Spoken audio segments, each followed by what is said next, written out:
So guys, in this video I will show you how to power off Oppo Reno 7. If you already have the Oppo Reno 7 and you press and hold the power button, it doesn't turn off the phone. Instead, it opens Google Assistant. It is normal for Oppo phones. It doesn't matter how long you press the power button, it just won't take you to the power menu. To access the power menu, you have to press the power button along with the volume up button at the same time for 3 seconds, as you can see in the video.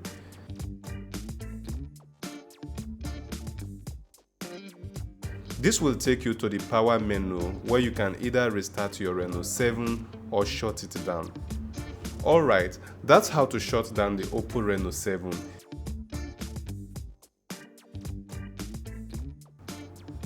If you like this video, please subscribe to this channel and like this video. Thanks for watching.